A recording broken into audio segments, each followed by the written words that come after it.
Welcome back to another Let's Talk video. Last time, where I left off, I had discussed the decline of the angry video game nerd and his YouTube channel, Cinemassacre. Throughout that two-parter, I went over the fairly lengthy series of details that I believe has led the channel to become a more diminished version of what it once was.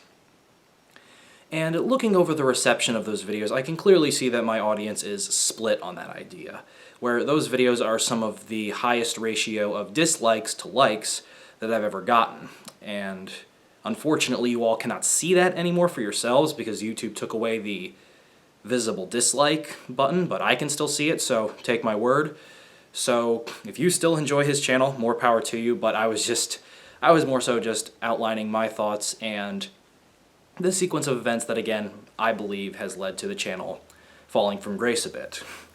Now, keeping on the same topic, today I wanted to discuss other YouTubers that have kind of fallen off. They were once fairly big, fairly popular, maybe they were one of the quote-unquote OG or original YouTubers, and they've kind of tapered out over time, as Cinemassacre is certainly an example of that. However, it is a more minor example, as the angry video game nerd is still very popular today, and though some might argue it's not as good as it once was, many still, loyally click on the videos and watch it regularly. So today I want to talk about some of the more heavy hitters, some of the YouTubers who have really tapered out and gone downhill. And I wanted to talk about three in particular. The first one is PIEGUYRULZ, who he didn't really go downhill per se, he more so just kind of fizzled out of his own volition and eventually retired from the platform entirely. Second one I'd like to talk about is yamimash, who was a Let's Player back in the day, who was very popular, and through some rather unfortunate events, his channel just completely fizzled out, and now his channel is more or less dead. And then the third one I want to talk about is probably one of the heaviest hitting examples of a YouTuber declining of all time, is Boogie2988. So, all three of these YouTube personalities I watched at one point or another fairly regularly. I would say that I was a large fan of all three of these YouTubers back in the day. I mentioned in my YouTube Origins video that PIEGUYRULZ was a big inspiration for me. He was the one who first woke me up to the idea that SpongeBob was no longer good, in the late 2000s when they were doing all those crazy gross-ups and super cruel stuff, like One Course Meal, The Splinter, all those other episodes that are very critically panned these days. And on top of that, he also just woke me up to the idea that you can analyze media more critically, where you don't just watch entertainment to be entertained, you can also watch it to critically analyze it for what is good about it and what is bad about it. He was the first YouTuber I ever watched that, introduced me to that idea. And ever since then, that's really how I've done it, and he inspired all the videos that I would post on my channel back in the day, the old Waluigi Man channel, reviewing and ranting about TV shows and movies that I either thought were really good, really bad, or I just had something I wanted to say about them. So, PIEGUYRULZ got his start on YouTube quite a while ago. I think in 2008 he started, and he just would upload videos where he talked about usually TV shows or cartoons, or sometimes a miscellaneous topic that was on his mind. And as time went forward, he didn't really evolve too much. He kind of stuck to his guns with his old style of just having a visual graphic that he came up with himself on screen. He would never use clips from the media he was reviewing, unlike so many other content creators in his same wheelhouse that have since surpassed him.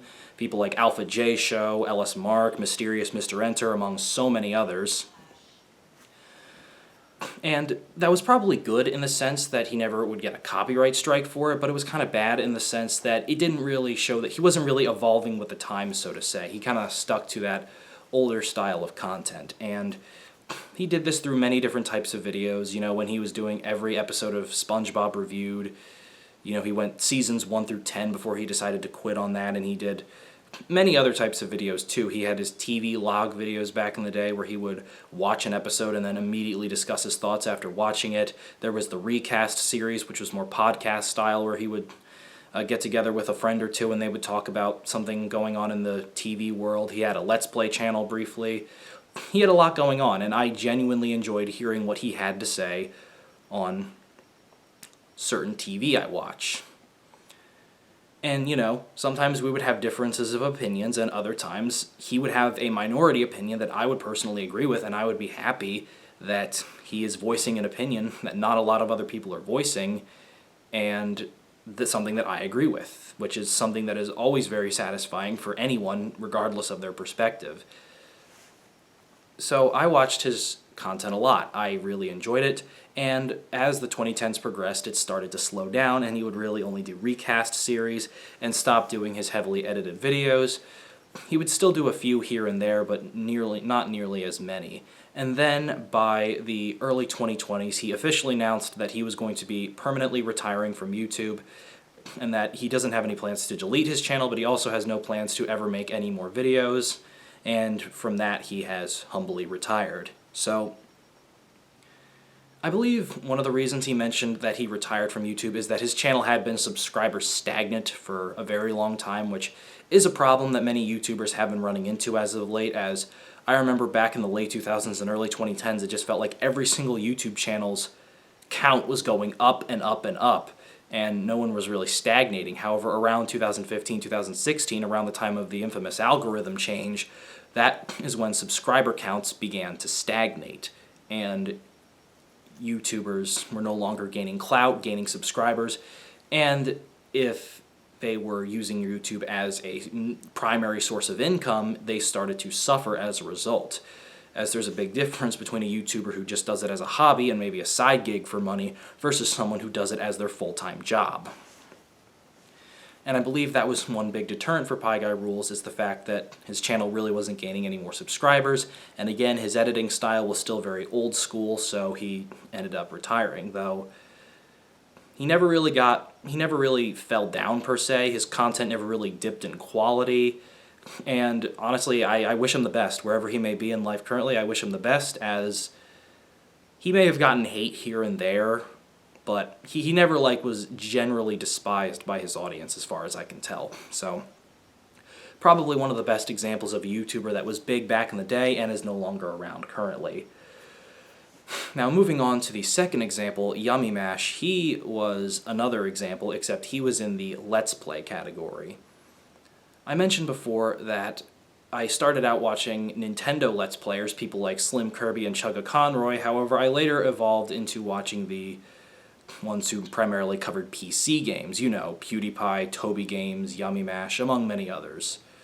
And I remember yamimash was one of the earlier ones. I believe he was more popular than Markiplier and actually helped to kind of propel Markiplier up into popularity, which is interesting considering that Markiplier is still going strong today. He's probably over 30 million subscribers, if not more than that at this point, while yamimash is still sitting at maybe about 200,000 subscribers or so, and his channel is completely dead. Now with yamimash, it's a little hard to pinpoint exactly why his channel has declined, aside from one rather glaring reason. But it seems kind of like he just didn't really evolve his channel, he didn't really keep up with the current gaming trends, and he got a little bit lazy with his uploads. That may have been contributing factors as to why his channel fell off and his view counts dropped.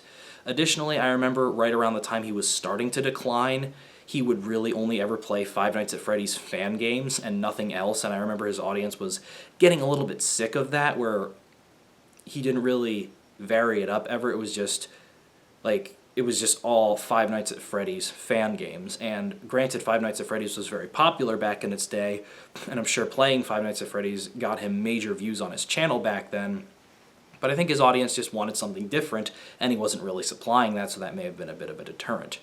However, the big reason that anyone can point to as to why his channel may have fallen off is that there was a potential misconduct with a minor in his case, where he was sending flirtatious text messages back and forth with this girl who was underage, and something may have happened there. I mean, I'm not too well versed on the story. I heard about it a while ago, however, I'm not entirely sure what happened. I don't think he did anything fully illegal per se, and there are pretty strong rumors going around that the girl exaggerated everything he did to make him look even worse than he really was. But either way, that certainly was a blow to his career and had caused his reputation in the YouTube world to tank. I know YouTubers like Markiplier, who had previously collabed with him a lot, cut ties with him because of it, and how much of it was true, I'm not entirely sure. I'm sure he did something there. Like, I'm not trying to discredit the girl who he may have done something bad to, but at the same time, she may have embellished a bit, so it's always kind of hard to tell in cases like that, so that was a big blow. And the fact that, again, he wasn't really evolving his content very well, as most Let's Players of current day, they kind of vary up their content. You know, PewDiePie has very much evolved from the simple Let's Playing style, and there are some Let's Players who have stuck around, but really only the most popular ones like Jacksepticeye or Markiplier. I think the reason that they've stuck around is because they either have a really strong personality, or because, while they still do Let's Play videos, they also do some experimental content as well, which may help encapsulate a larger audience, or at least that's my theory. So, in terms of current day, I believe Yamimash does still upload every now and again, but it's a lot more sporadic, and his videos do not get very many views. So, he's technically not retired then. He's semi-retired, you could say, as he is still around, but I don't think it's very likely that he'll ever be able to make a comeback or catch up to any of those who were on the same footing of him, 10, 15 years ago. Nevertheless, if he is still continuing to do what he likes, then more power to him, and I wish him the best. And it does seem that, unlike many other YouTubers who have involved themselves in misconduct with minors, it seems that he has very much learned his lesson from his mistake and has not done any sort of repeat offenses since then. So hopefully he has cleaned up his act, and even if he can't gain much popularity on the platform anymore, hopefully he can still make, just have fun on the internet and have a good time. So that's those two out of the way. Now we go to the biggest one of all, both figuratively and literally, Boogie2988. He is a very interesting case, in the sense that there is so much to talk about that I could make an entire, probably 3-part Let's Talk video going over everything on its own. However, I don't necessarily feel like doing that, as I'm not quite as passionate about the fall of Boogie2988 as I was the decline of the angry video game nerd, which is why I made a lengthy Let's Talk video about that. Nevertheless, I will try and skim over the major details here. So Boogie2988 is another one of the longtime YouTubers who got his start in the early days, probably in 2006 or 7. And he's a morbidly obese man who talks about gaming content, makes sketch comedy videos with fictional characters, and makes videos where he just talks about things that he finds interesting and general kind of vlog type videos. So he got his start making just silly sketch videos where he would eat food and act silly and play this stereotypical gamer character named Francis who had a lisp and would get really mad about, unfair news in the gaming world, or get mad at certain games and destroy things. And this gained him a bit of popularity. And then he started to show his hand in who he quote-unquote really was, and he would kind of just put on this humble, aw shucks type persona where he would talk very humbly and in a very neutral fashion about things, and he seemed to be a very level-headed guy. And as he discussed more, he started to open up more about his background and how he had a terrible upbringing. His mother was horrendously abusive, his father was a raging alcoholic, and how his life has been filled with nothing but just misfortune after misfortune after misfortune, and that there had been some positive parts in his life, however they were largely overweighed by the negatives. But in spite of that, he was where he was today, he was happy with his life currently, so he said, and he was doing well for himself on the YouTube platform as his audience began to grow. So much so that through the internet he met a woman that he married for a short amount of time. And in the midst of all of this, he was planning on getting a gastric bypass surgery in an attempt to lose weight. So the surgery happened, and about a year after the surgery happened, he was slimming down, and he and his wife got a divorce, which there is a high statistical likelihood that divorces will ensue when the gastric bypass surgery takes place. But with that said, it seemed fairly obvious that perhaps their marriage was not working out. One of the telltale signs for me personally, as a Boogie fan back in the day, was the Francis sketches, where oftentimes if there was a separate camera person for the Francis sketches, his wife would be the person behind the camera playing the character of Francis's older sister. And I remember that in the early days of Francis, maybe 2012 to 2015 or so, Francis was, he was rough and he was crude and he was mean, but at the end of the day, he still cared about this character, his sister. However, going into later 2015 and 2016 and early 2017 as well, he got more mean. It felt like Francis was getting meaner, especially towards the sister character. And knowing what we know now, I would not in any way be surprised if that was perhaps Boogie's way of venting his frustration to his at-the-time wife. It is very much possible the reason Francis was seemingly getting meaner towards his sister is because there was infighting between the two of them in real life, and Boogie was using that as a vessel to get his frustrations out towards her by having his Francis character be even meaner and ruder and nastier towards her. It's very much possible. Anyway, so the divorce happens and Boogie is still losing weight. He was down from maybe like 585 to about 350 or so, which is pretty tremendous, but, 350 is still pretty heavy.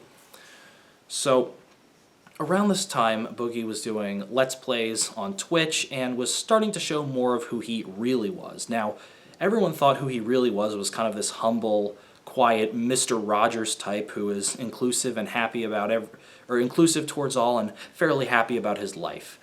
But no, that was more just another character, if anything, where on these Twitch streams he would show who he really was, which was kind of a covert narcissist who loved to make dark humor and pretty much poke fun at anything and everything that was seen as touchy, offensive, or overly sensitive. Making fun of people who died of illnesses, making fun of minorities, people who had divorced parents, etc., etc. Now, some of this, of course, is just rumor and speculation. However, of course, there is concrete evidence in the form of footage of many of these accusations. And as the years went on, his views began to drop as a result of him not really evolving his content, and Boogie making a lot of videos talking about his weight loss progress. However, the progress had kind of stopped by 2018 or so. He wasn't really losing weight anymore. He was more so saying like, yeah, so I'm trying to go on this diet, but I failed it miserably, woe is me, and he would just try and throw pity parties. And this worked for a little while, but eventually his audience started to get sick of it and they left. And with all these accusations piling up, that certainly didn't help things either. And he tried a couple things here and there, and he had a couple successes, like I remember the video when he got his teeth fixed was pretty popular, and that was interesting to see. I remember watching all the videos when he went back to his hometown and, went into his mom's old house and went around his old city and just, did some sightseeing and stuff. That was kind of neat to see. But overall, his views and his subscriber count was dwindling quite a ways, or at least it was stagnating. And things just got worse and worse and worse. And, YouTubers were starting to make videos talking about how Boogie was falling from grace and all this. And Boogie would always acknowledge this directly. He would, make videos reacting to them and all this other stuff. And he would always take what the critics and trolls said so seriously and react to it in such a way, as if they actually conveyed him harm. And that, of course, only fed into them because if someone is teasing you, over the computer, and you always react in an over-the-top crazy way, obviously you're giving them what they want, and they're going to continue doing it because they know they'll always get a good reaction from you. And that was one of Boogie's biggest mistakes, because he would always do that, and as a result, the trolls always were poking and prodding at him further. And so going from that, then we have Boogie's whole financial situation, which is where he made about $750,000 in his savings account from his YouTube channel. And, he had bought a bigger house in the mid-2010s, and he had bought a bunch of, fancy stuff, expensive Magic the Gathering cards and arcade cabinets and all this other stuff. And then he buys a Tesla, because of course he does, All the big, rich YouTubers always have to buy an expensive car like that, But at the same time, this $250,000, $750,000 that he has in savings, he invests into the crypto market, and supposedly he loses almost all of it. And as a result of that, in current day, he is kinda sorta broke. Now, I don't know how true that is, because again, I think that Boogie could be perfectly financially stable if he sold his house, or maybe sold his house, bought a smaller house or an apartment, or maybe sold off some of the flashy, expensive items that he has in his house. But with that said, he always says that he's broke and that he might, go completely financially busted soon. And whether or not this is true, I feel like it's true to an extent. He's definitely got less money than he did probably 5 years ago, for instance. But with that said, I still think he's trying to elicit pity from his audience, because that is the vicious cycle that Boogie constantly finds himself trapped in. Is he's always trying to get pity from his audience. All he ever wants is pity parties. All he ever wants is everyone to look at him and say, "Oh, look at the poor little Boogie. He's so sad and pathetic. Oh, it's okay, Boogie. We'll help you out." And like patting him on the head and telling him like everything's gonna be okay. That is all he ever wants, and it has driven the vast majority of his former audience, as well as the internet at large, absolutely insane. And rightfully so, as if someone just keeps doing that over and over again, it's the definition of insanity. He keeps doing the exact same thing over and over again and expecting to get the result he wants, but he's never ever going to. I'm sure that some of his audience, gave him the pity party he wanted originally, but less and less people are willing to do that as time goes on. And nowadays, I know he still has a small drove of supporters, people who are encouraging him and cheering him on, but even still, I really only ever see them do that like when he does something good. Like as of late, he's gone back to making videos about gaming news, and he's gotten some comments saying like, "Oh hey, like good to see these videos back," stuff like that. Because he can still get positive comments and higher view numbers when he goes back to an older style of content that isn't related to the pity parties. It's a bit of a strange double-edged sword in the sense that Boogie kind of needs to evolve his content, but in the same manner, he kind of needs to go back to basics a little bit, as he has abandoned some of his older forms of content that did make him popular back in the day. Now, of course, a character like Francis, who yells and curses and all that, isn't really fit for the modern day YouTube, but talking about gaming news or perhaps movies coming out, stuff like that, stuff that he's talked about previously, I definitely think he could make videos discussing news like that, and his audience, or what's left of it, will be all there for it. And it seems like that's what he's kind of trying to do as of recent. As last month, a documentary came out about Boogie, basically outlining his financial situation and how pathetic he is and all this other stuff, so as a result of that, all eyes have kind of been back on him, and his view numbers are going back up a bit, and I think he's kind of been taking advantage of this by posting some videos that he knows his audience wants to see. Nevertheless, he still seemingly cannot help himself in the sense of he keeps falling back into the drama, engaging with the trolls, reacting to these videos of people talking negatively about him, and he's going on these podcasts, like yelling and arguing with other people, like trying to, cover up these covert and blatant lies he's had, and he keeps putting lies on top of other lies, and his stories are inconsistent, and all this other crazy stuff. It's just, Boogie just cannot help himself. He has little bits of upswing here and there, but he always ends up falling back down very quickly, and it just really makes me wonder what's going through his head. Why does he keep doing this? It's really just baffling how he keeps making these poor decisions over and over again. Once again, it's the definition of insanity, and it's very clear that he is a covert narcissist, as was stated in the documentary. And there have been many other things that have gone on with Boogie in the time, such as him firing a gun in the general direction of a harasser, or his boxing match with Wings of Redemption, and, there's more stuff to go into, like his 20-year-old girlfriend, but I feel like I've covered the basics of it here, and if you want to, see a more in-depth video about, say, like the downfall of Boogie2988, I'm sure there's plenty of people out there who have covered it in much more depth than I have. I just wanted to give it a general overview here and discuss some of my thoughts on the matter, as I pretty much agree with the internet at large that Boogie is pretty pathetic and he's just begging for pity, and I think that he could be financially stable if he reorganized his financial priorities and maybe downsized his house.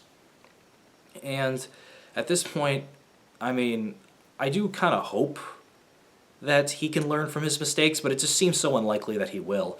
You know, it's unlikely he'll ever gain back his audience completely. I just think the best thing he can do is ignore the drama entirely and just keep making content that he thinks his audience will like, and keep making content that he likes. And by content he likes, I mean things to do with gaming news or maybe some other sketch comedy content, not videos he likes in the sense of like addressing critics or setting the record straight or anything like that. So, with that said, going forward, who knows what'll happen with Boogie, as he keeps seeming to set the bar lower and lower with just how pathetic he can stoop. So, everyone seems to think that this whole documentary is rock bottom, but who knows, in another 6 months, Boogie could be below rock bottom. Or maybe he'll rise back up a little bit, who knows. Only time will tell. So with that said, those are 3 YouTubers that I was big fans of back in the day. And each of them has fallen from grace for one reason or another. Whether they've retired, just kind of tapered out, or just completely shot themselves in the foot time and time again. And there are definitely other YouTubers who fall into this category that I could talk about at another time, so maybe there will be a part 2 at some point. But with that, that's all I have to say. Thank you for watching.